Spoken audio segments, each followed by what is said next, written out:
কামড় ডিমের দিয়ে চলে এলাম। এবার মাথাটা একটু আঁচড়ে নিই। মাথাটা প্রচণ্ড গরমও লাগছে, জানো তো, ভীষণ গরম লাগছে। চুলগুলো ছোট ছোট করে ফেলেছে একেবারে কেটে। মানে বলেছিলাম যে লেন্থটা একটু বড়োর মধ্যে রাখতে হালকা।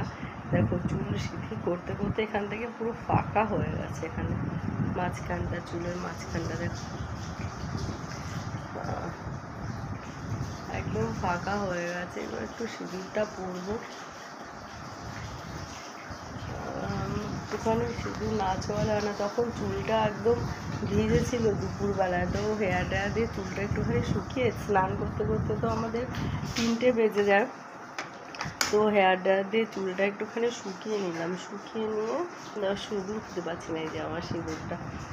তো হেয়ার ড্রায়ার থেকে একটু শুকিয়ে নিলাম, নিয়ে ঘুমিয়ে পড়লাম। আর তখন আর মাথাটা তো আঁচড়াতেও ইচ্ছা করছিল না, জটাও ছাড়াতে ইচ্ছা করছিল না, বুঝেছো। কী করে পড়ি বলো তো, এক হাতে পড়াটা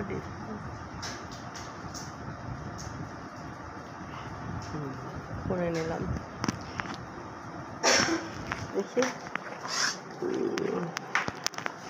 পরে নিলাম সিঁদুরটা। এবার একটু মাথাটা আঁচড়াতে হবে। এই দিকে হলে ভালো সুবিধা হয়। এই দেখো পেছনটা, এই দেখো পেছনের লেন্থটা ভালোই মোটামুটি ঠিক আছে, এমন কিছু না, কিন্তু সামনে থেকে দেখে মনে হচ্ছে ছোট, অনেকটা ছোট, তাই না বলো? তো চলো যাই রান্নাঘরে, একটু খেয়ে নিই। খেতে পেয়েছে প্রচণ্ড পরিমাণে।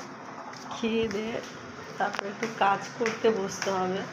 তো কাজের শেষ নেই, মুখের ভেতরটা যে হ্যালো এভরিওয়ান, গুড ইভিনিং। কেমন আছো তোমরা? আশা করি ভালোই আছো।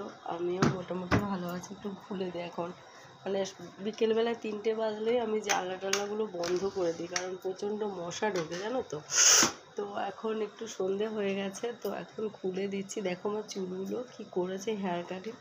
বা এখন বাজে ঘড়িতে, দেখো দেখে নাও তোমরা, আমি উল্টো দিকে বুঝতে পারছি না, 7টা 35। তবে এই ঘড়িটা একটুখানি টাইম ফাস্ট করা আছে এই ঘরে। তো এখন বাজে 7:30, পুরো পাক্কা 7:30। আর তোমরা কি করছো বলো? শরীর টরীর কেমন আছে? আমার শরীরটা এখনও ঠিক হলো না। গলা দেখো কেমন নাকে নাকে, মনে হচ্ছে আমার মনে হচ্ছে আমি নিজেই কথা বলছি না, অন্য কেউ কথা বলছে। তো উঠলাম, মানে মা ফোন করেছিল, শুয়েছিলাম। মা এত কাশি হচ্ছে, কাশির ওষুধ খেয়ে ঘুমিয়েছি, তবু ঘুমাতেই পারছি না। যে দুপুরবেলায় বাসন টাসন কিছু মাজিনি, এক গাদা বাসন পুরো সিঙ্কে জমে আছে, ভালো লাগছে না শরীরটা। সিঁদুরও পরিনি আজকে, দেখো শ্যাম্পু করেছি, এখন পরবো একটু সিঁদুর। তো সিঁদুর টিঁদুর কিছুই পরিনি।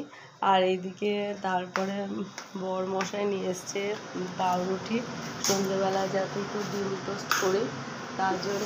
আর মুখটা ধুয়ে নে দাঁড়া। তো দেখো ডিম টোস্ট করে নিয়েছে। ওর প্রচণ্ড গ্যাস নাকি বেরোচ্ছে, মানে কোনো গন্ধ পাচ্ছি না, করোনার মতো। ডিম টোস্ট করে নিয়েছি, এই যে আমার। আর এটা হচ্ছে মেয়ের জন্য একটু ভালো প্লেটে দিয়েছি। বাচ্চাদের দেখবে একটু ভালো কিছু না হলে হয় না, তো সেই কারণে। ঠান্ডা হয়ে গেছে।